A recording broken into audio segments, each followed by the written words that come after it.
মন্ডল স্টুডিওর নিবেদন গ্রাম বাংলার ভূতের গল্প। আজ আপনাদের জন্য লেখক হেমন্ত জানার কলমে নরপিশাচ গল্প পাঠে আমি রাজীব। গল্পটি ভালো লেগেছে, খারাপ লেগেছে, দারুণ লেগেছে, আপনার মনে যাই প্রতিক্রিয়া হোক না কেন তা অবশ্যই একটি কমেন্ট করে জানাবেন। আমরা আপনার কমেন্টের প্রতীক্ষায় থাকলাম। শুরু হচ্ছে আজকের গল্প নরপিশাচ। এই কাহিনীর সমস্ত চরিত্র এবং ঘটনা কাল্পনিক। বাস্তবে জীবিত বা মৃত কোনো ব্যক্তি বা ঘটনার সাথে এর কোন রকম মিল থাকলে তা সম্পূর্ণ অনিচ্ছাকৃত এবং কাকতালীয়। গল্পে ব্যবহৃত অপ্রাকৃতিক এবং অলৌকিক ঘটনা শুধুমাত্র কাহিনীর পরিবেশনের উপক্রম মাত্র। কুসংস্কার বিশ্বাস করবেন না, কুসংস্কার ছড়াবেন না। সস্তায় পেয়ে জমিটা কিনে নিলেন শুভেন্দু বসু। তার এক ছাত্রের বাবা এসে বললেন, জায়গাটা কিনবেন মাস্টার? এত কম দামে তল্লাটে এমন জায়গা আর পাবেন না। শুভেন্দু তখন ভাড়া বাড়িতে থাকেন। স্ত্রী পিতাকে বলতেই তিনিও অমত করলেন না। গ্রামের একটু ভেতর দিকে জায়গাটা, আশপাশে বেশ খানিকটা তফাতে দু চারটে বাড়িঘর আছে। জমিটা বাঁশবাগান, ঝোপঝাড় হয়ে পড়ে আছে। সব নিয়ে কাটা 5 হবে, 25,000 করে কাটা। এত কম দাম হবে ভাবতেই পারেনি শহরের ছেলে শুভেন্দু। কথাটা আর পাঁচকান না করে 1,25,000 টাকা জোগাড় করে জায়গাটা কিনে নিল শুভেন্দু। কেনার পরে বেশি দেরি করলো না, আষাঢ়ে কিনলো আর শ্রাবণেই বাঁশঝাড় সাফ করে বাড়ির ভিত দিয়ে দিলেন। পয়সা থাকলে যা হয়। 6 মাস বাদে মাঘে স্ত্রী কন্যাকে নিয়ে নতুন বাড়িতে চলে এলেন মাস্টার। নতুন বাড়িতে আসার পর আশপাশের লোক অনেক কথা বললেন। ফিজিক্সের মাস্টার শুভেন্দু এসব মানে না। শহরের ছেলে, গ্রামের মানুষের সেসব কথাকে কুসংস্কার, কুযুক্তি বলেই উড়িয়ে দিলেন। তার এক সিভিল ইঞ্জিনিয়ার বন্ধু চিরন্তনকে দিয়ে প্ল্যান করিয়ে বাড়িটা করে ফেললেন। মার্বেল বিছানো 2টো বেডরুম, বড় ডাইনিং আর পড়ার কাম টিউশন পড়ানোর ঘর, একটা বিশাল বড় প্রশস্ত বারান্দা। সামনে বাগান করার জন্য এখনো কাটা দেড়েক জমি পড়ে থাকলো। সেখানে পিঠা, ফল ফুলের সঙ্গে মশরুমের সবজিও ফলালো। শুভেন্দুর স্কুল আর টিউশন নিয়ে সময়টা খুব ভালোই কাটতে লাগলো। স্কুলটা বাড়ি থেকে বাইকে মিনিট 20 লাগে। আগে যেখানে ভাড়া থাকতো সেখান থেকে হেঁটে ছিল মিনিট 10-এর পথ। ভাড়া বাড়িতে টিউশন পড়ানোর খুব অসুবিধা হচ্ছিল। এখানে সে যাকে বলে চুটিয়ে টিউশনই ধরেছে। জায়গা কিনে বাড়ি করতে অনেক টাকাও তো খরচা হলো, জমানো বলতে আর কিছুই নেই। তাই সকালে 1 দফা পড়িয়ে স্কুলে যান, ফিরে বিকালে আবার 1 দফা, তারপর সন্ধ্যেয় আরেক দফা। মাধ্যমিক উচ্চ মাধ্যমিক মিলে 100 ছাত্রছাত্রী। সপ্তাহে 2 দিন করে একজন আসে। রবিবার সকালে আবার জয়েন্টের ব্যাচ আছে। ফিজিক্সের মাস্টার ডিগ্রি স্যার এতল্লাটে নেই বললেই চলে। তাই ফিজিক্স স্যার শুভেন্দুর এখানে পোয়া 12। তিনি যেন ছাত্র পড়িয়ার পারেন না। শুভেন্দু হলো শ্রীরামপুরের ছেলে। চাকরি পেয়েছেন খানাকুলের প্রত্যন্ত এক গ্রামের স্কুলে। মাস্টার ডিগ্রি কমপ্লিট করে পরের বছর বিএড, তার পরের বছরই চাকরি। প্রথম খুব কষ্ট করে বাড়ি থেকে যাতায়াত করতেন। তারপর স্কুলের কাছাকাছি ভাড়া থাকতে শুরু করেন। স্কুল ছুটি থাকলে তবেই বাড়ি যাওয়া যেত। চাকরির বছর 2 বাদেই বিয়ে দিয়ে দিলেন তার বাবা মা। তার 1 বছর ঘুরতে না ঘুরতেই শুভেন্দু বাবা হয়ে যান। বাবা মায়ের দেখাশোনা করা মেয়েকেই বিয়ে করেছে শুভেন্দু। পড়াশোনা নিয়ে মেতে থাকার ফলে ছেলের আর প্রেম করার সময় হয়নি। তাছাড়া ছোট থেকেই মা বাবার কথার বাধ্য ছেলে তাদের পছন্দ করা মেয়েকে বিমুখ করতে পারেনি। পিতা তার গ্রামের কলেজেই কোনো রকমে গ্র্যাজুয়েট করেছে। লেখাপড়ায় ভালো ছিল না, তবে মুখশ্রী ভালো। তাকে দেখে শুভেন্দু কেন কোনো ছেলেরই অপছন্দ হবার কোনো কারণ ছিল না। শুভেন্দুর মেয়ে স্বচ্ছতা বছর 2.5-এর হতেই স্ত্রীকে খানাকুলের ভাড়া বাড়িতে নিয়ে চলে আসেন শুভেন্দু। শুভেন্দুর এক ভাই আছে, তার নাম দিব্যেন্দু। সে শ্রীরামপুরে তার বাড়িতেই তার বাবা মাকে নিয়ে থাকেন। গরমের ছুটি বা পুজোর ছুটিতে সপ্তাহ খানেক করে বাড়িতে কাটিয়ে আসে শুভেন্দু। টিউশনের জন্য বেশি দিন থাকার উপায় নেই। মা বাবা মাঝে মাঝে ছেলে বৌমা নাতনিকে দেখতে আসেন, ফোন করে খবরও নেয়। দিব্যেন্দু একটা বেসরকারি কোম্পানিতে কাজ করে। তার ছুটিছাটা কম। দাদার নতুন বাড়িতে এখনো তার আশা হয়ে ওঠেনি। বিয়ে করে নতুন বউকে নিয়ে একেবারে আসবে বলে ঠিক করে রেখেছে। এই নতুন বাড়িতে আসার পর শ্রীরামপুরে একবারও যাওয়া হয়নি শুভেন্দু। এত বড় বাড়ি কার ভরসায় ফেলে যাবেন? গ্রামে চোর ডাকাতের বড়ই উৎপাত। তাছাড়া বাড়িটা এক তেরে, দিনের বেলায় তালা ভেঙে চোর ঢুকলেও কেউ টের পাবে না। সকাল সন্ধে ছাত্রছাত্রীদের আনাগোনায় তবু একটু সাড়া থাকে, নইলে একেবারেই নিঝুম। শুভেন্দু স্কুলে চলে গেলে পৃথা মেয়েকে নিয়ে একাই থাকেন। তার ভয় করে, আশেপাশের কাউকে বাড়িতে আসতে বললে তারাও আসে না, উল্টে তাদের বাড়ির জমি নিয়ে নানা কথা বলে বেড়ায়। জায়গাটা নাকি গরম, ভালো নয়। আগে ওই জায়গায় নাকি ভাগাড় ছিল, শিশুরা মারা গেলে ওখানেই সমাধি দেওয়া হতো। তবে সে অনেক আগের ঘটনা। জমির মালিক এখন শহরে থাকে।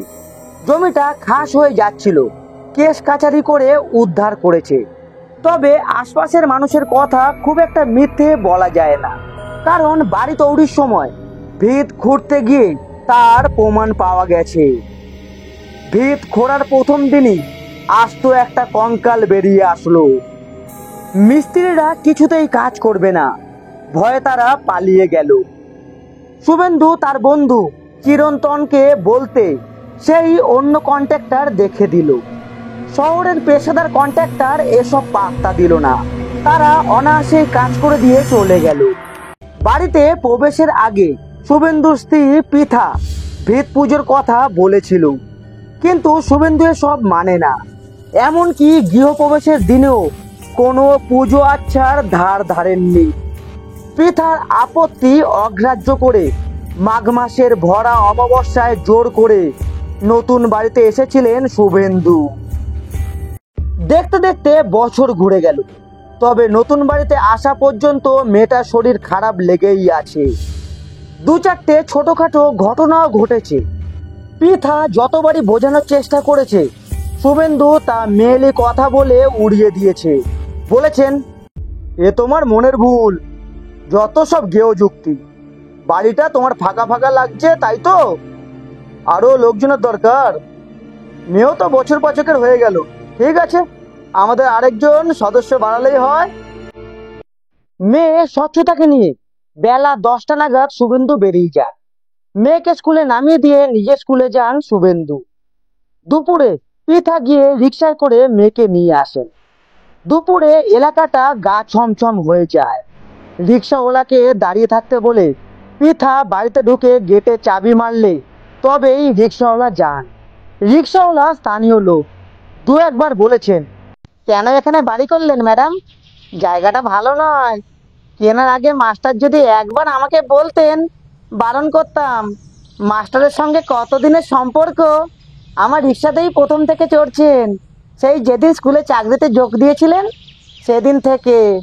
পৃথাও জানতে চেয়েছিলেন জায়গাটা খারাপ খারাপ বলছেন কেন, ব্যাপারটা কি বলুন তো। কিন্তু রিক্সাওয়ালা কিছু বলতে চায়নি। শুভেন্দুই বারণ করে দিয়েছে।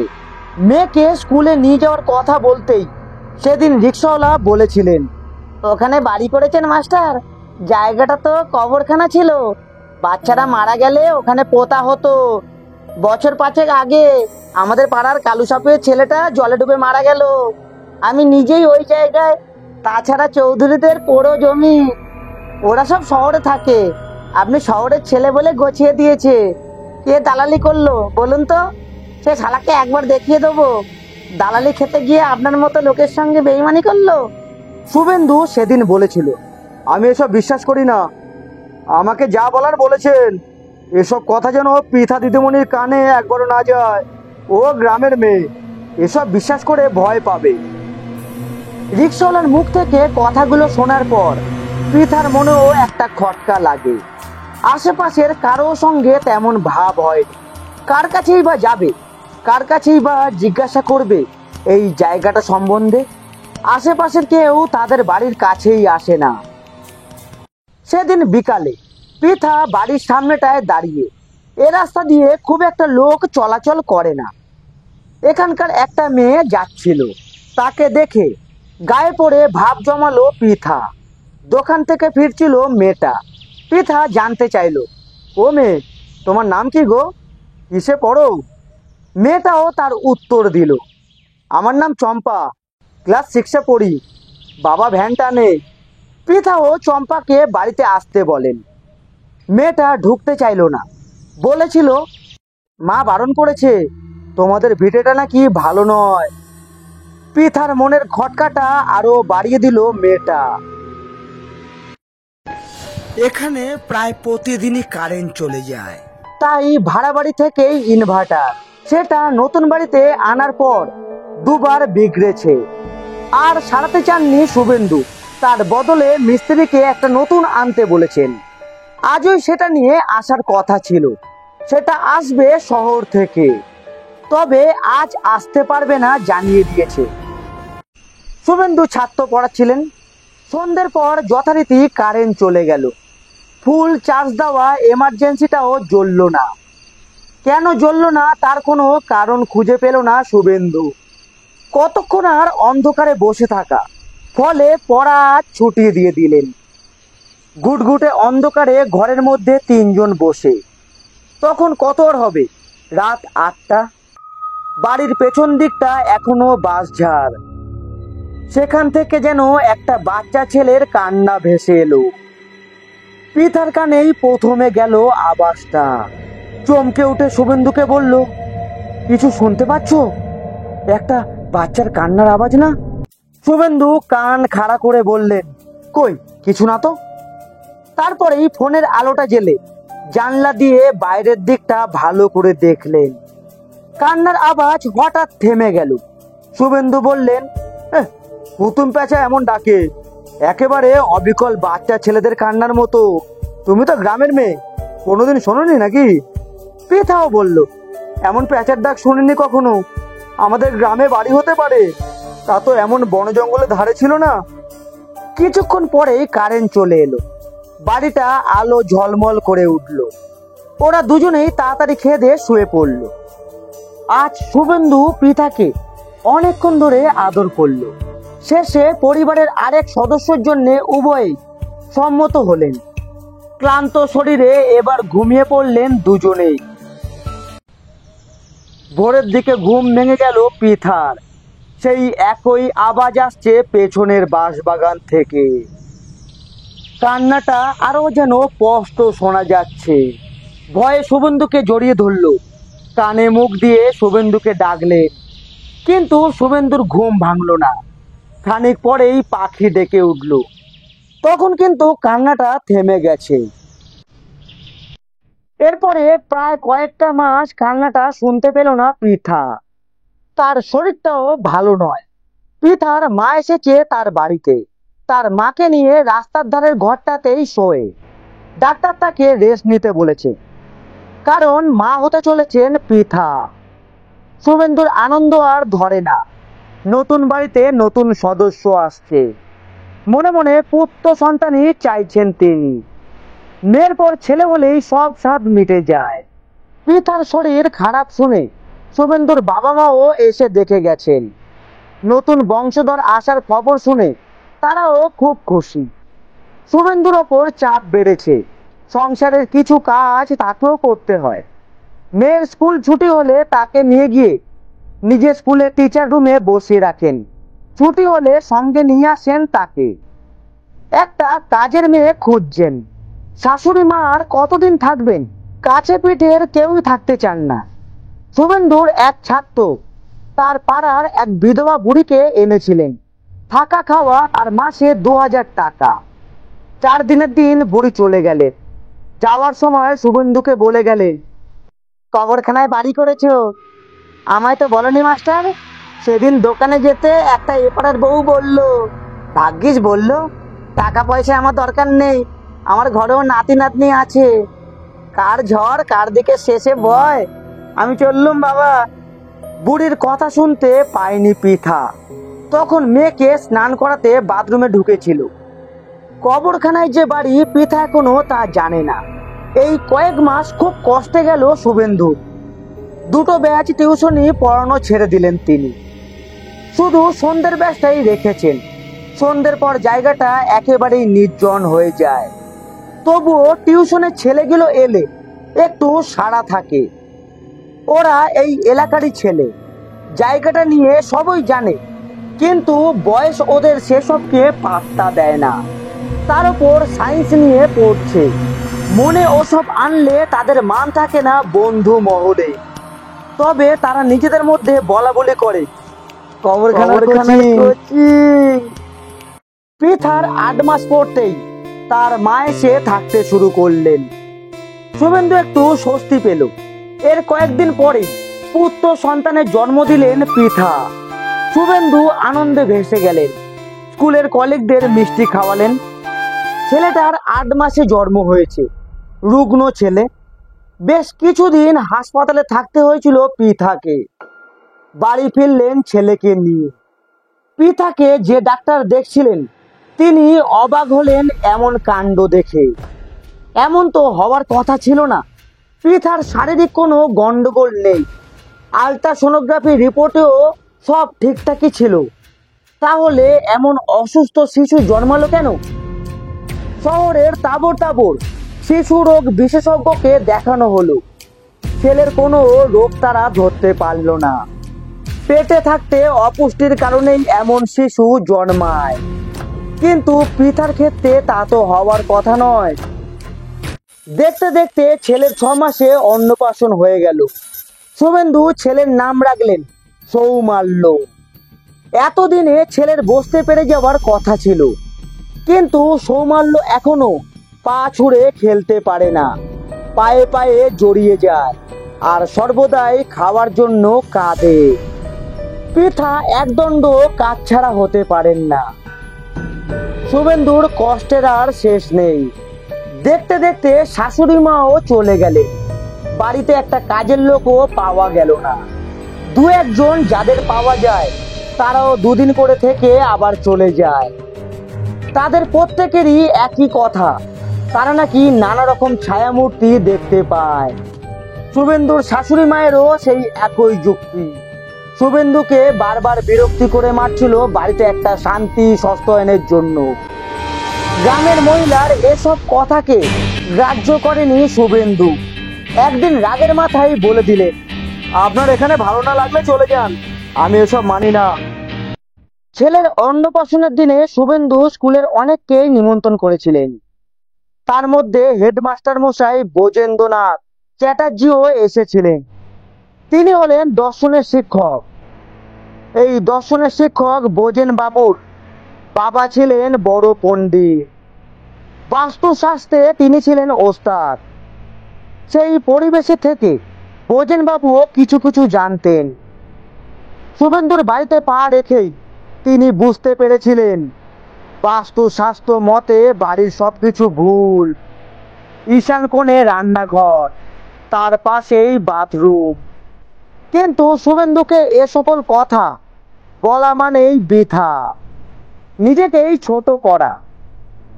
ব্রজেন বাবু তাই কিছুই বলেননি, কিন্তু শুভেন্দু বাবুর ছেলের খোঁজ নেন। শুভেন্দু বলেছিল, স্যার কি বলবো বলুন তো, ছেলের কোনো উন্নতি দেখছি না তো, দিন দিন যেন আরো উইক হয়ে পড়ছে। শহরের বড় বড় সব ডাক্তারও ফেল, তারা এক প্রকার হাল প্রায় ছেড়েই দিয়েছে। কেউ কোনো রোগ ধরতে পারছেন না, এত খাচ্ছে সব যাচ্ছে কোথায় কে জানে। ব্রজেন বাবু সেদিন আর থাকতে পারলেন না। ছেলেটার কথা ভেবেই বলে ফেললেন, শুভেন্দু কিছু মনে করো না, তোমাকে বলতে আমার নিজেরই খারাপ লাগছে, তবুও বলি, তোমার বাড়িটায় দোষ আছে। শুভেন্দু বিস্মিত হয়ে বললেন, কি বলছেন স্যার? আমার আইআইটি থেকে সিভিল ইঞ্জিনিয়ারিং পাস করা বন্ধুকে দিয়ে প্ল্যান করানো বাড়ি। ব্রজেন বাবু বললেন, আমি সেটা বলছি না, বাস্তুশাস্ত্র মতে বাড়িটা তৈরি হয়নি। আমার বাবা ছিলেন এ ব্যাপারের মহাপণ্ডিত। তার কাছ থেকে যতটা জানি, ঈশান কোণে কখনো রান্নাঘর করতে নেই, আর বাথরুম তো একেবারেই নয়। ঈশান মানে শিব, ঈশান কোণ বাবা ভোলানাথের স্থান। তার মাথায় বসে শৌচকর্ম করাটা কি ঠিক বলো? এসব কথায় বোঝেন বাবুর ওপর বেজায় বিরক্ত হলেন শুভেন্দু। অন্য কেউ হলে তো উল্টো পাল্টা বলেই দিতেন। মনের রাগ মনে রেখে সেদিন হেডমাস্টারের ঘর থেকে বেরিয়ে এসেছিলেন শুভেন্দু বাবু। সৌমাল্য দেখতে দেখতে বছর দেড়েকের হয়ে গেল, এখনো বসতে পারল না। ছেলের রোগা লিগলিকে হাত পা, চাউনিটাও বড় অদ্ভুত। সে চোখের দিকে চাইলে অচেনা মানুষের পিলে চমকে যায়। এক দৃষ্টিতে কারোর দিকে সৌমাল্য যদি দেখে, সে যত কঠিন মনের মানুষই হোক না কেন, তার বুকের ভেতরটা শুকিয়ে যাবে।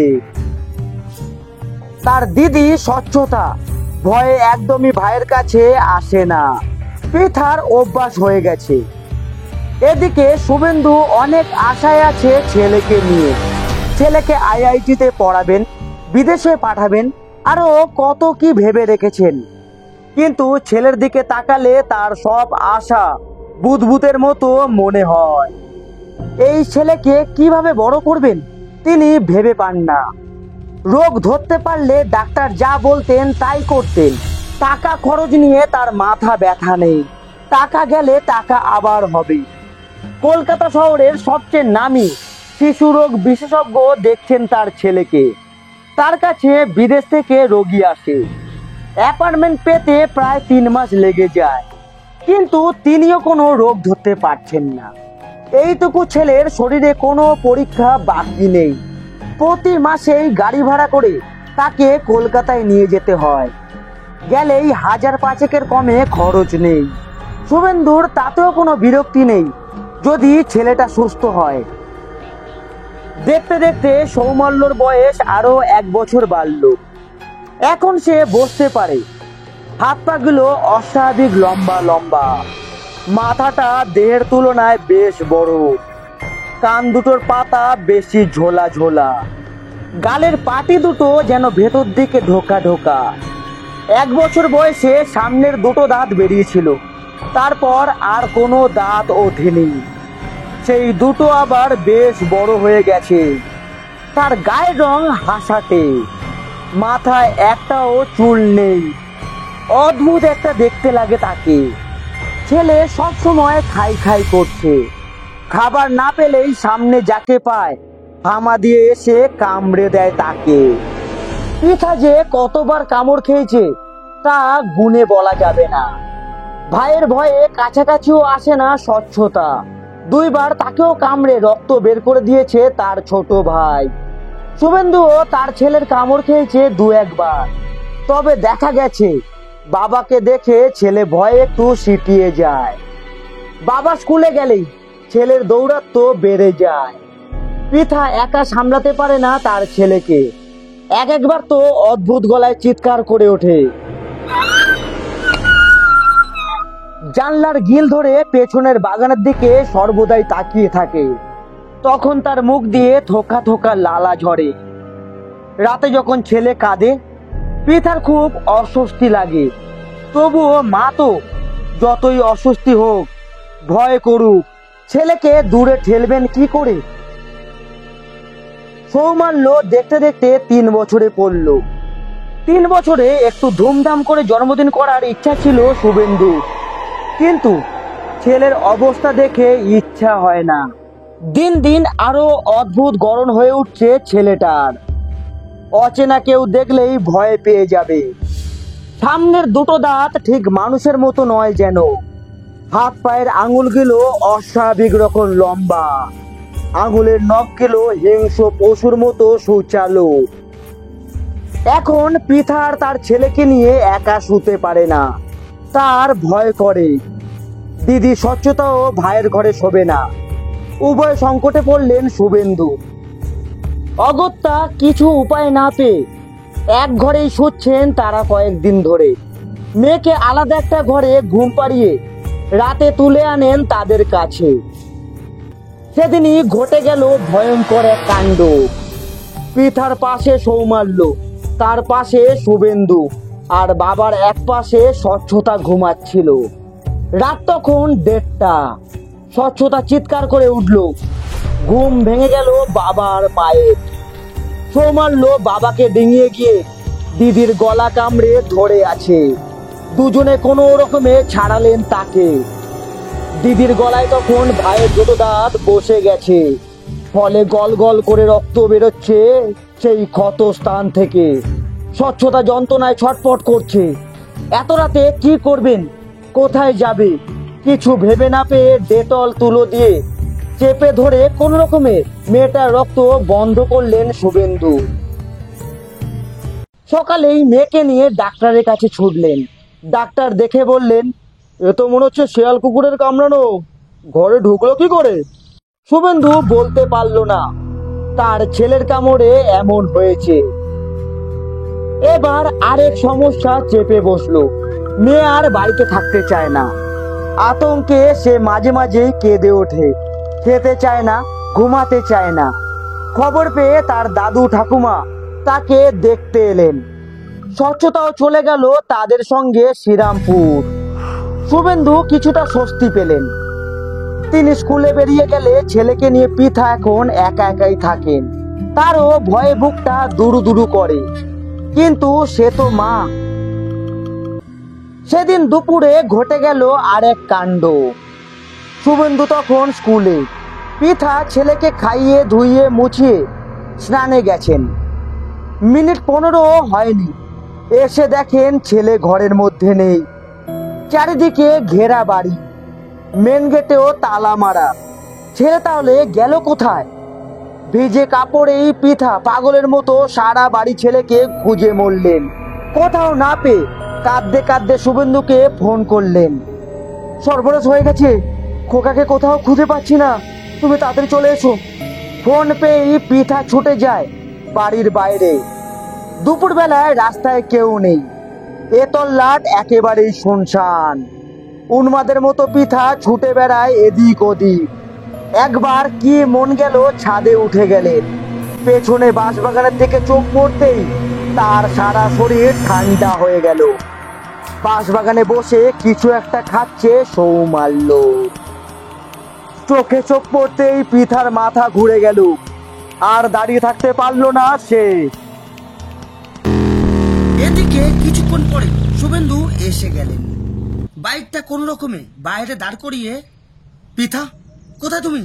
আমি এসে গেছি, তোমার ভয় নেই বলে দৌড়ে বাড়ি ঢুকলেন। পৃথাকে সারা বাড়ি খুঁজে বেড়ালেন। শেষে চিলেকোঠার দরজা খোলা দেখে ছাদে উঠে যান। দেখেন পৃথা অচেতন অবস্থায় রোদে পড়ে আছে। চোখে মুখে জল দিয়ে তার জ্ঞান ফেরান। খোকা, খোকা কোথায়? তুমি তাকে কোথায় রেখে গিয়েছিলে? শুভেন্দু ভয়ার্ত গলায় জানতে চান। পৃথা শুধু পিছনের বাঁশবাগানের দিকে আঙুল দেখান। সেদিকে চোখ ফিরতেই শুভেন্দুর শক্ত স্নায়ুও অবশ হয়ে আসে। এ কি দেখছেন? সৌমাল্য বাঁশবাগানে বসে কাঁচা মাংস খাচ্ছে। ছুটে গিয়ে ছেলেকে নিয়ে এলেন শুভেন্দু। ছেলের হাতে তখনও মৃত পশুর একটা ঠ্যাং। চুকচুক শব্দ করে রক্ত চুষছে সৌমাল্য। গতকাল থেকে ওখানে একটা বেজি মরে পড়েছিল, সেটাই গিয়ে খাচ্ছিল সৌমাল্য। কিন্তু যে ছেলে হাঁটতে পারে না সে গেল কি করে অত দূরে বাঁশবাগানে? সিঁড়ির নিচ দিয়ে বাড়ির পেছনে যাওয়ার দরজা আছে, সেটা সব সময় খিল দেওয়া থাকে। কে খিল খুললো তাহলে? পৃথা কি কখনো খুলে রেখেছিল মনের ভুলে? অনেক চেষ্টা করেও পৃথার মনে পড়ল না। শুভেন্দুর কাছেও সেটা রহস্য হয়ে রইল। তাহলে সৌমাল্য আরো কারোরও অস্তিত্ব আছে এ বাড়িতে? এতদিনে মৃদু একটা সন্দেহ জাগলো ফিজিক্সের স্যারের মনে। সেই সন্দেহ মাস্টারের মনে আরো গেঁথে দিল এর পরের একটা ঘটনা। সেদিন রাতে হঠাৎ ঘুম ভেঙে গেল শুভেন্দুর। পাশে ঘুমে অচেতন পৃথা। সৌমাল্য মায়ের কোলের কাছে শুয়ে ঘুমাচ্ছে। ঘরের ডাইনিং এ যেন কতগুলো বাচ্চা খিলখিল করে হাসছে। শুভেন্দু আরো কান খাড়া করলেন। না, শুনতে তার এতটুকুও ভুল হচ্ছে না। কচি শিশুর গলা, তারা কিছু নেই যেন নিজেদের মধ্যে কাড়াকাড়ি করছে। শুভেন্দু উঠে ঘরের আলো জ্বাললেন। দরজা খুলে ডাইনিং এ গেলেন। নীল জিরো ল্যাম্পটা তখনও জ্বলছিল। কই, কিছু নেই তো। মনের ভুলই হবে নিশ্চয়ই। এরপর শুভেন্দু বাথরুমে গেলেন। আসার সময় যা দেখলেন তাতে তার মতো সাহসী ছেলেরও গায়ের লোম খাড়া হয়ে গেল। তাকের ওপর তুলে রাখা সৌমাল্যর একটা ঠেলার গাড়ি আপনা থেকেই গড়িয়ে গড়িয়ে যাচ্ছে।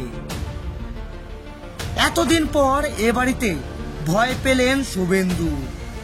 আস্তে আস্তে খেলনা গাড়িটার দিকে তিনি এগিয়ে যান, আর সেটা গড়িয়ে গড়িয়ে আরো দূরে চলে যায়। কিছুতেই তাকে আর ধরতে পারেন না। শেষে বাধ্য হয়ে টিউব লাইটটা জ্বালিয়ে দেন। অমনি গাড়িটা থেমে গেল। শুভেন্দু আর গাড়ির দিকে যাননি, তাড়াতাড়ি ঘরে ঢুকে দরজাটা বন্ধ করে দিলেন। সারা রাত তিনি সিটিয়ে রইলেন, কিছুতেই ঘুমাতে পারলেন না। এতদিন দূর চাই বলে সবকিছু উড়িয়ে দিয়েছেন, আজ কাদের কাছে গিয়ে বলবেন এই অদ্ভুত ঘটনার কথা? সবাই তো হাসাহাসি করবে, তার বিজ্ঞান মনস্ক মন নিয়ে ঠাট্টা করবে, বলবে এতদিন তাহলে মাস্টারের সবকিছুই ছিল ভণ্ডামি, মুখে শুধু বড় বড় কথা। সেদিনের ঘটনা কাউকেই বলতে পারলেন না শুভেন্দু। রাতে ভালো করে ঘুম হয় না। প্রতিদিন রাতে সেই শিশুর গুঞ্জন, কখনো সেটা ডাইনিং এ, কখনো বাড়ির উঠানে, কখনো আবার ছাদের ওপর। পৃথা টের পেলে না জানি কি হবে, বেচারি একই ভয়ে ভয়ে মরে। শুভেন্দু স্কুলে বেরিয়ে গেলে আর একা একা থাকতে পারবেন না। তখন কি হবে? এই স্বপ্নের ঘরদোর কি পরিত্যক্ত হয়ে পড়ে থাকবে? চিন্তায় চিন্তায় ক্ষয় হয় শুভেন্দু। চোখের নিচে কালচিটে দাগ পড়ে। স্কুলে গিয়েও একদণ্ড নিশ্চিন্তে থাকতে পারেন না। সারাক্ষণ বাড়িতে মনটা পড়ে থাকে। ফোন বাজলেই বুকের ভেতরটা ছ্যাঁকা লাগে। এখন টিফিনের সময় বাড়ি চলে আসেন শুভেন্দু। শুভেন্দুর এই উদ্বেগ হেডমাস্টারের নজর এড়ায়নি। ব্রজেন বাবু সেদিন ডেকে বললেন, শুভেন্দু, কিছু লোকাচ্ছ মনে হয়, আমাকে নির্দ্বিধায় বলতে পারো।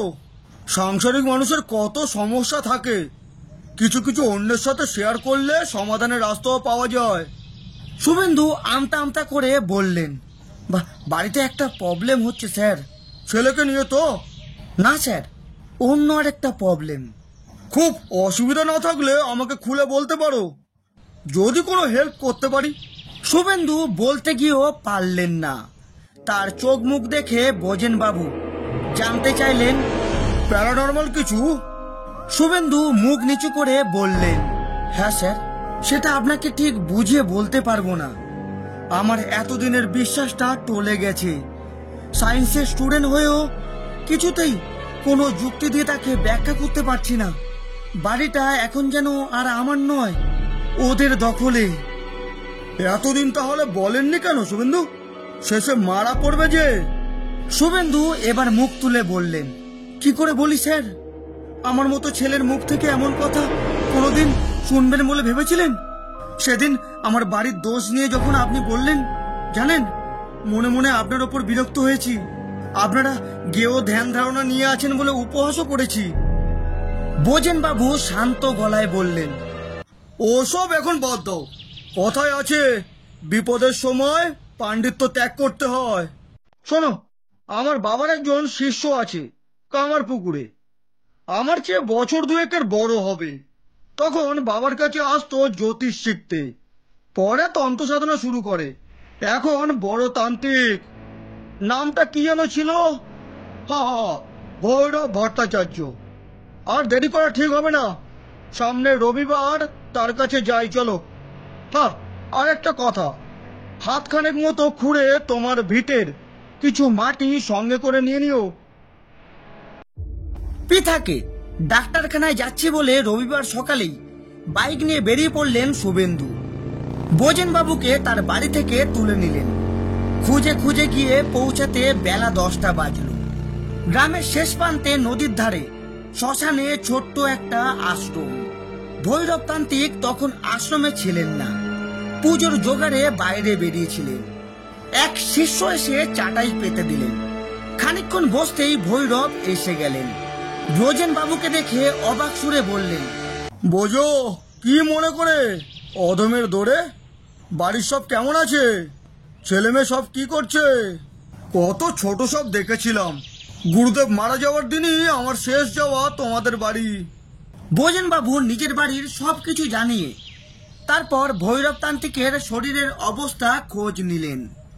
তান্ত্রিক বললেন, আমার আর কেমন থাকা, মায়ের ইচ্ছায় সংসারে আছি এই পর্যন্ত। যবে এখান থেকে যেতে বলবেন তখন আবার চলে যাব। আমার তো আর পিছুটার নেই। তা কি মনে করে আমার কাছে এসেছিস বল? বোঝেন বাবু বললেন, এসেছি আমার এই সহধর্মীর জন্য। ও নতুন বাড়ি করেছে, তারপর থেকেই নানা ঝামেলা লেগে আছে।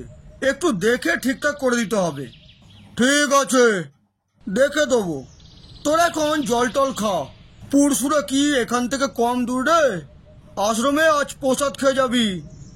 এই রতি, এরা আজ প্রসাদ পাবে, তুই জোগাড় কর। তার আগে মায়ের প্রসাদ তোলা আছে, এদের খেতে দে। শিষ্যকে বলে ভৈরব তান্ত্রিক ঠাকুর ঘরে পুজো সামগ্রী রাখতে গেলেন। শিষ্য রতি এসে প্লেটে করে 6টা সন্দেশ 2 গ্লাস জল দিয়ে গেলেন। খানিক পরে ভৈরব এসে বললেন, একটু পরে মায়ের পূজায় বসবো, তারপর আমি আসছি। তোরা ততক্ষণ একটু বিশ্রাম নে। দুপুরে প্রসাদ খেয়ে আশ্রমের দাবায় চাটাইয়ের ওপর বসে ওরা কিছুক্ষণ জিরিয়ে নিল। খানিকক্ষণ পরে ভৈরব তান্ত্রিক এসে একটা আসন নিয়ে বসলেন।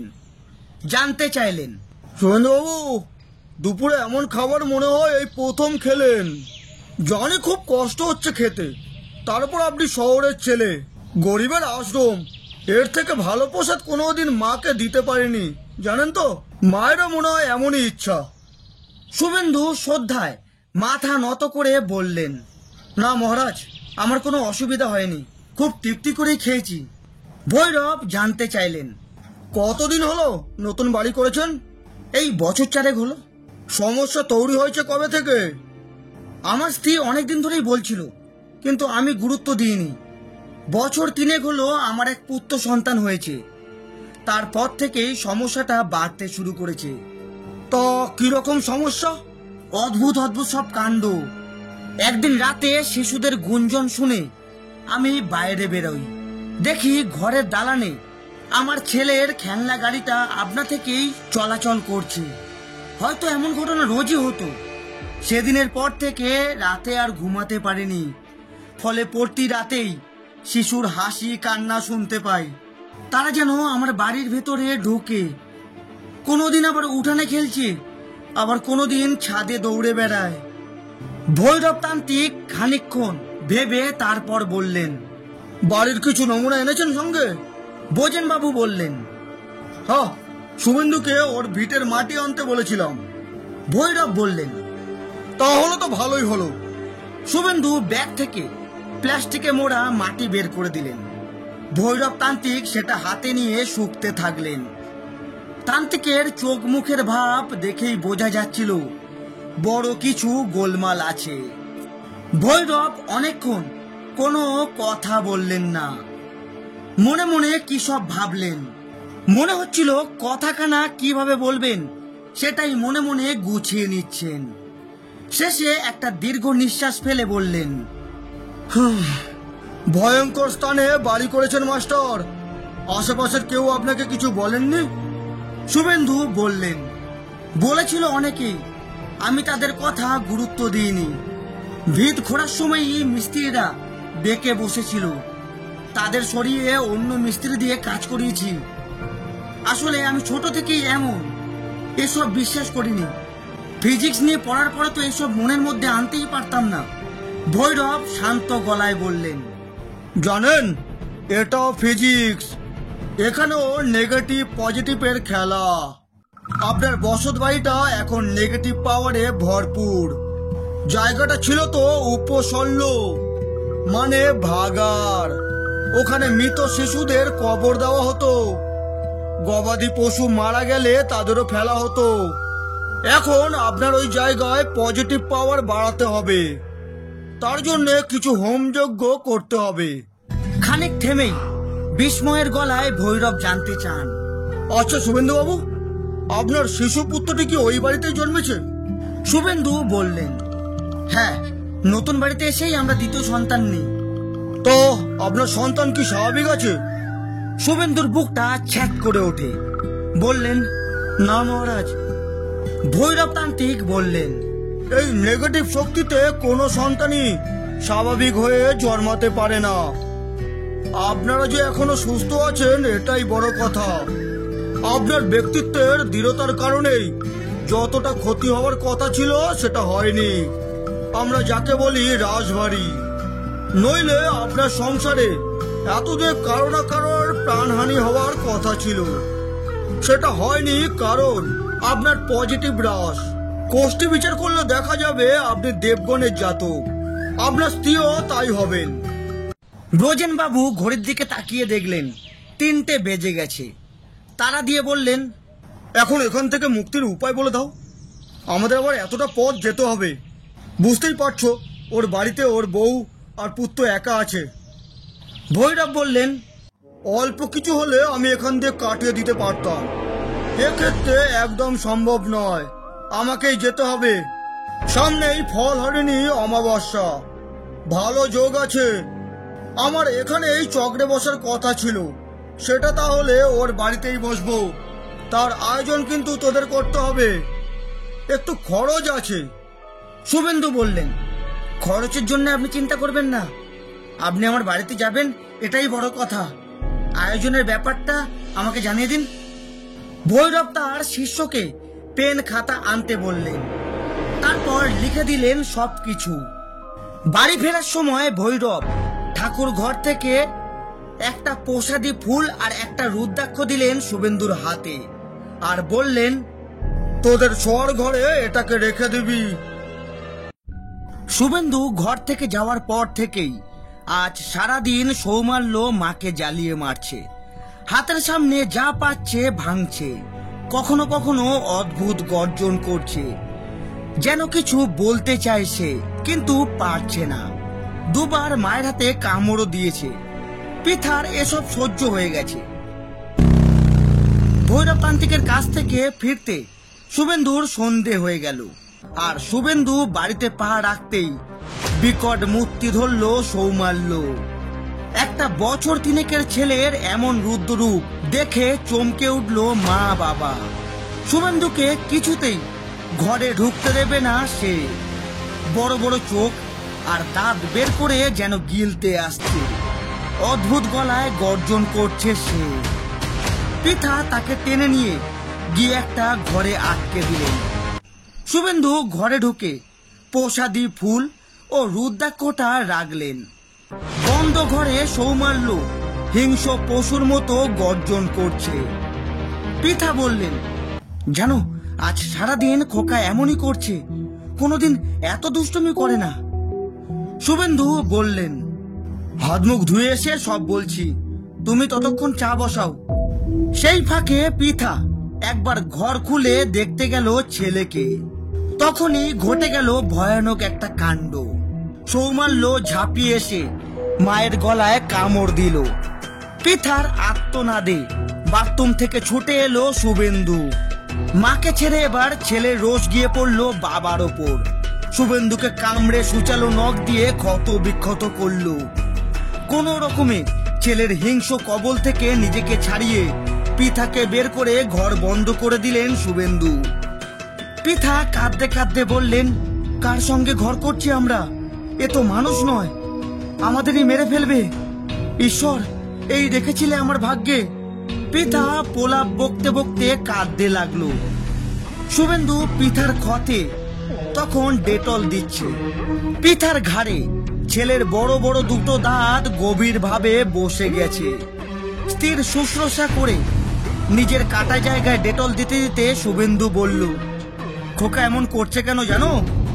আজ ওর জমের কাছে গিয়েছিলাম, কামারপুকুরের ভৈরব তান্ত্রিক আসছেন, তাই গায়ে জ্বালা ধরেছে।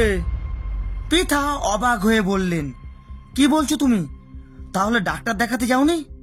শুভেন্দু বললেন, পরে তোমাকে সব বলবো, আমি চা করে আনছি, তুমি শান্ত হয়ে বসো, আমাদের সব সমস্যা এবার কেটে যাবে। শুভেন্দু চা করে আনলেন। দুজনে বারান্দায় বসে চা বিস্কুট খাচ্ছেন। তখন সবে রাত 8টা হবে। জ্যৈষ্ঠ মাসের ভ্যাপসা গরম। বারান্দায় তবু একটু ঠান্ডা হাওয়া আছে। ক্লান্তি জুড়ে বসেছে শুভেন্দুর শরীরে। প্রতিদিনের মতো কারেন্ট চলে গেল। কারেন্ট গেলেই আপনা থেকে ইনভার্টারে আলো জ্বলে ওঠে। আজ কিন্তু আলো জ্বলল না। নতুন ইনভার্টার। শুভেন্দু আশ্চর্য হলেন। ফোনের আলোটা জ্বেলে সিঁড়ির ঘরের নিচে ইনভার্টারের কাছে গেলেন শুভেন্দু। আর যেতেই তার সারা শরীর আগুন হয়ে গেল। বাড়ির পেছনে কতগুলো বাচ্চা ছেলের কান্না। শুভেন্দু ছুটে পালিয়ে এসে ঘরে খিল দিলেন। তারপর ধীরে ধীরে আরো ভয়াল হয়ে উঠল বাড়ির পরিবেশ। চারধার থেকে সেই শিশুরা ঘিরে ধরেছে বাড়িটা। তাদের কান্নায় কান পাতা দেয়। সবে রাত 9টা। এখনই যদি এমন হয় বাকি রাতটা কাটবে কি করে? শুভেন্দু বোজেনবাবুকে ফোন করলেন। বোজেনবাবু বললেন, নির্ভয়ে থাকো, তোমাদের কোনো ক্ষতি করতে পারবে না ও বা ওরা। ভৈরবতান্ত্রিক আসার সময় তোমার হাতে যা দিয়েছে ওটাই তোমাকে রক্ষা করবে। ভয়ার্ত গলায় শুভেন্দু বললেন, এভাবে এতগুলো দিন কিভাবে কাটাবো স্যার? ওরা যে গিলতে আসছে আমাদের। আমার ছেলেও যে রুদ্র মূর্তি ধারণ করেছে, তার কাছাকাছি আমরা যেতে পারছি না। ঘরে বন্দি হয়ে বসে আছি পিঠা আর আমি। বোজেনবাবু বললেন, কি করব ভাই, আজকের দিনটা কোনো রকমে কাটাও, কাল কি করা যায় দেখছি। রাত যত গভীর হয় বাড়তে থাকে আরো চিৎকার আর চেঁচামেচি। মাটি ফুঁড়ে যেন উঠে আসে সুপ্ত সব আত্মারা। এতদিন তারা যেন অনেক সহ্য করেছে, আর নয়, নিজ ভূমে তারা পরবাসী হতে চায় না। কেন ছাড়বে তাদের অধিকার? বিদ্রোহী সব আত্মারা ঘিরে ধরে মাস্টারের বাড়ি। দরজা জানলা যেন ভেঙে ফেলার মতো উপক্রম। বন্ধ ঘরে গরমে দম ছুটে মরতে বসেছে পিঠা আর শুভেন্দু। ভয়ে মূর্ছা গেলেন পিঠা। মাস্টার তান্ত্রিকের দেওয়া ফুল আর রুদ্রাক্ষ হাতে থরথর করে কাঁপছে। পিঠার পেটের সন্তানও আজ বিদ্রোহীদের দলে। সৌমাল্য ঘরের ভেতরে তাণ্ডব চালাচ্ছে আর বাইরে তাদের সহযোগীরা। রাত যেন আর কাটে না। প্রাণ হাতে নিয়ে ভোর হলো। পিঠার জ্ঞান ফিরেছে। সাত সকালেই বোজেনবাবু তার ছেলেকে নিয়ে ছুটে এসেছেন তার বাড়িতে। বোজেনবাবু ডাকছেন। গিয়ে যে দরজাটুকু খুলবেন ওইটুখানি শক্তিও তার মধ্যে নেই। সারা বাড়িতে তাণ্ডবের চিহ্ন। উঠানময় হাড়গোড় আর পচা গলা পশুদের দেহ। ভেঙেছে জানলার কাজ। কোনো রকমে গিয়ে মেন গেটে তালা খুললেন শুভেন্দু। বোজেনবাবুকে দেখে বাচ্চাদের মতো কেঁদে ফেললেন শুভেন্দু। বাঁচান স্যার, এ বাড়িতে থাকলে আমরা আর বাঁচবো না। কালকের রাত কিভাবে কেটেছে আপনাকে বোঝাতে পারবো না। পিঠা থেকে থেকে মূর্ছা যাচ্ছে, আমিও স্নায়ুর জোর রাখতে পারছি না। বোজেনবাবু বললেন, খোকা চল ভৈরবতান্ত্রিকের কাছে। আর একদিনও দেরি করলে ওরা বাঁচতে দেবে না এদের। নিজের সন্তানও তো ওদের দলে। বলে না, ঘর শত্রু বিভীষণ। শুভেন্দুর বাইকটা নিল বোজেনবাবুর কলেজ পড়ুয়া ছেলে দেবমাল্য। আর বোজেনবাবু তার নিজের বাইকে চড়ে বসলেন। বেলা তখন 12টা। ভৈরব তান্ত্রিককে নিয়ে হাজির হলেন ব্রজেনবাবু।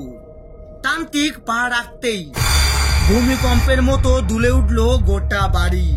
তখনই সৌমাল্যর বিকট গর্জন ভেসে এলো ঘর থেকে। ভৈরব তান্ত্রিক বললেন, এ তো পিশাচপুরী।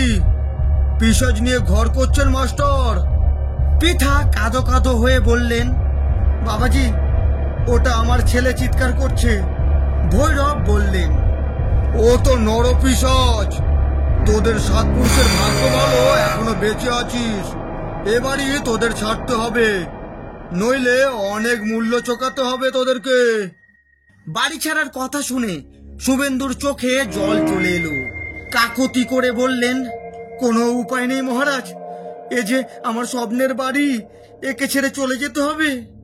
তান্ত্রিক বললেন, যদি থাকতেই হয় এবারে তো অনেক কিছু বদলাতে হবে।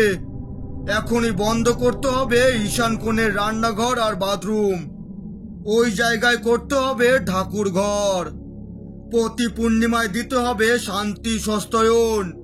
তারপর ভৈরব বললেন, দেখি চলুন আপনার সন্তানকে। শুভেন্দু তান্ত্রিককে ছেলের কাছে নিয়ে গেলেন। দরজা খোলার আগে ভৈরব ত্রিশূলটা হাতে বাগিয়ে নিলেন। দরজা খুলতেই ঝাঁপিয়ে পড়তে যাচ্ছিল সৌমাল্য।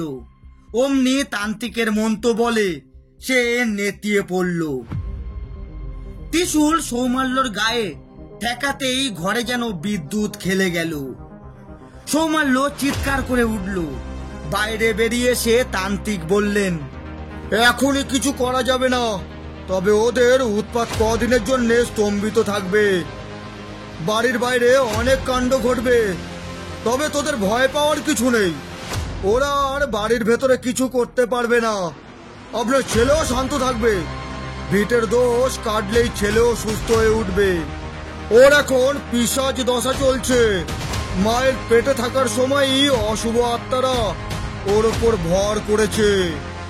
তারাই ওকে নরপিশাচ করে তুলেছে। ও তোর রক্ত পান করেছে না? ওর মধ্যে দিয়ে সেসব পেট জনিরা আর দুষ্টু আত্মারাই সেসব পান করেছে।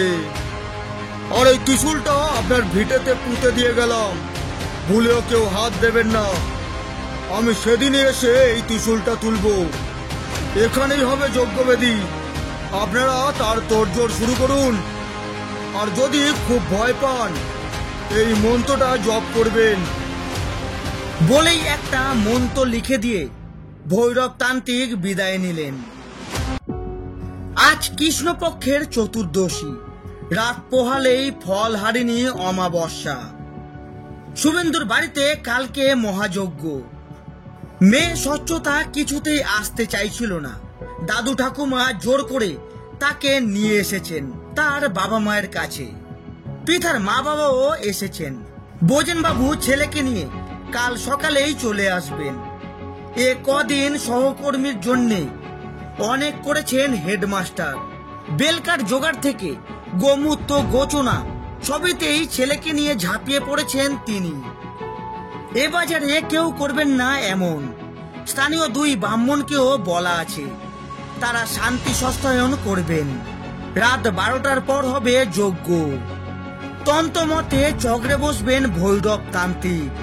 তিনি এসে নিজে হাতে গড়বেন চামুন্ডা মূর্তি।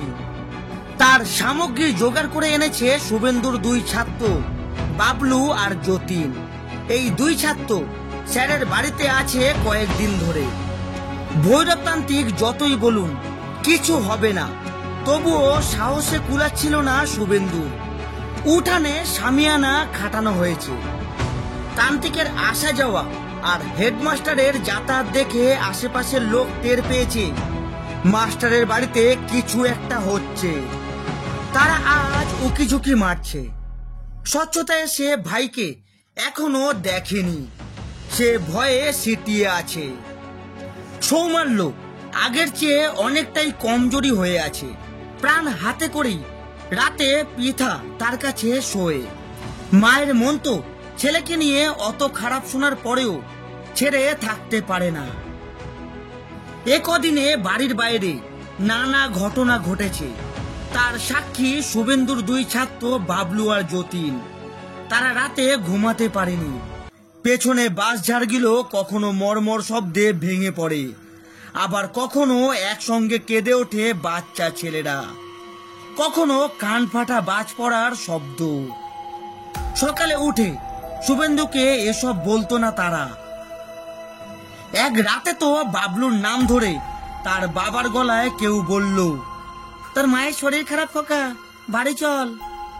বাবলু উঠে পড়েছিল বাড়ি যাবে বলে। যতীন বলল, তুই বাড়িতে আগে ফোন কর। অমনি রাতেই বাবাকে ফোন করে জানলো মা তার পাশেই ঘুমাচ্ছে। বোজেনবাবুর ছেলে দেবমাল্য ভৈরব তান্ত্রিককে আনতে গিয়েছিল। বিকালেই সশিষ্যে এসে পৌঁছেছেন। চামুন্ডা মূর্তি করতে ব্যস্ত তিনি। শান্তি সস্তানের পালা মিটে গিয়েছে। স্থানীয় ব্রাহ্মণরাও ফিরে গিয়েছে। এরপর যারা থাকবেন তাদের আজ এই বাড়িতেই সারা রাত কাটাতে হবে। যজ্ঞ শুরু হয়ে গেলে আর বাড়ির বাইরে বেরানো যাবে না। তান্ত্রিক এসে পই পই করে বলে দিয়েছে সন্ধ্যের পর তিনি বাড়ির চারপাশে গণ্ডি দিয়ে দেবেন। এরপর বাইরে বেরালেই ভয়ঙ্কর বিপদ। তাদের রোজ যে কোনো মানুষের ওপরই গিয়ে পড়তে পারে। বাড়ির বাইরে অনেক আশ্চর্য ঘটনা ঘটবে, ভুলেও সেদিকে নজর দেওয়া যাবে না। তান্ত্রিকের কথা মতো আশপাশের প্রতিবেশীদেরও সাবধান করে দেওয়া হয়েছে, রাতে তারা যেন বাইরে না বেরোয়। ভয়াল চামুন্ডা মূর্তি বেদিতে বসিয়ে ভৈরব তান্ত্রিক বাড়ির চারপাশ গণ্ডি কেটে দিলেন। 11:30টায় অমাবস্যা পড়েছে। সবকিছু তোড়জোড় করে যজ্ঞে বসতে বসতে 12টা বেজে গেল। সৌমাল্যকে নিয়ে যজ্ঞের সামনে বসতে হবে। তাকে নিয়ে বসা তো আর খুব সহজ কাজ নয়। ক্ষণে ক্ষণে এবার সে ভয়াল ভয়ঙ্কর হয়ে উঠতে লাগলো। মা বাবাকে ছেলের সেই রূপ দেখতে মানা করলেন তান্ত্রিক। তার জায়গায় ছেলেকে ধরে বসবে শুভেন্দুর 2 ছাত্র আর বোজেনবাবুর ছেলে।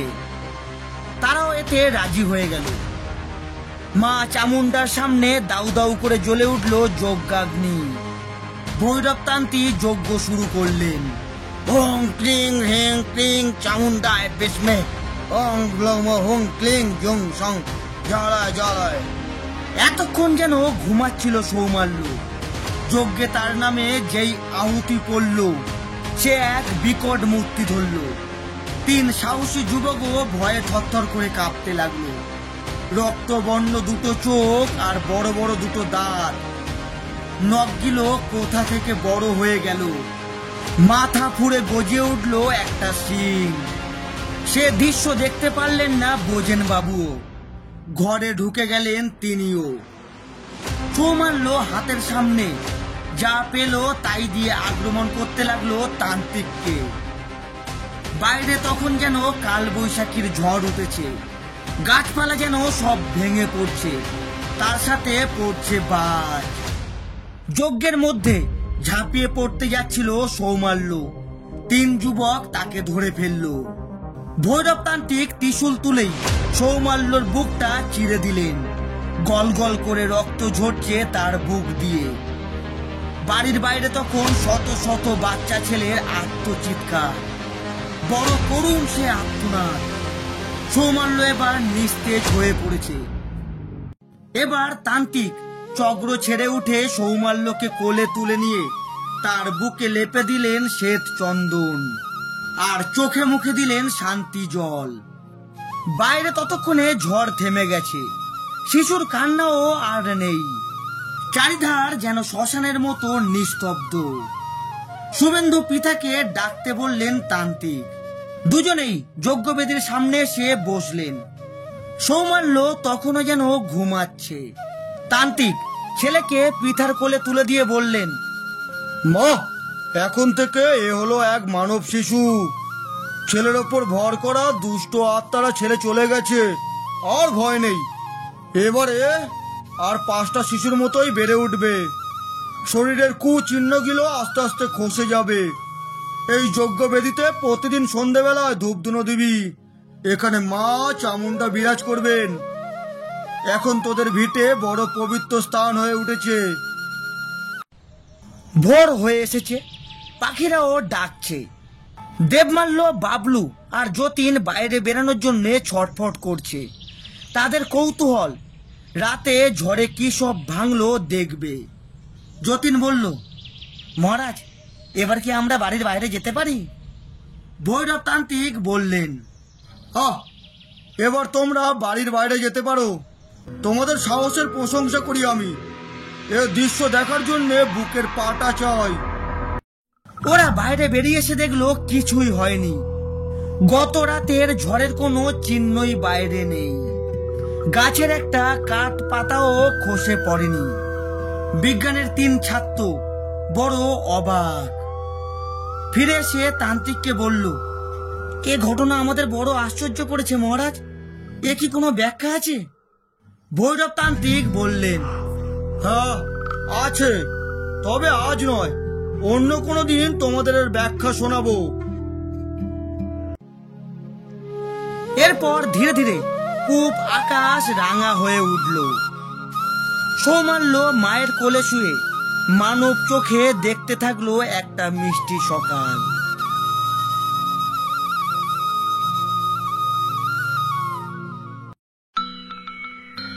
এতক্ষণ শুনছিলেন লেখক হেমন্ত জানার কলমে নরপিশাচ। গল্পটি কেমন লাগলো অবশ্যই একটি কমেন্ট করে জানাতে ভুলবেন না। আর ভিডিওটি ভালো লাগলে অবশ্যই একটি লাইক করে চ্যানেলটিকে সাবস্ক্রাইব করে আমাদের পাশে থাকবেন। আজ এতটুকুই, দেখা হচ্ছে আরো একটি নতুন গল্পের সাথে। ততক্ষণ নিজে ভালো থাকুন আর সকলকে ভালো থাকতে সাহায্য করুন।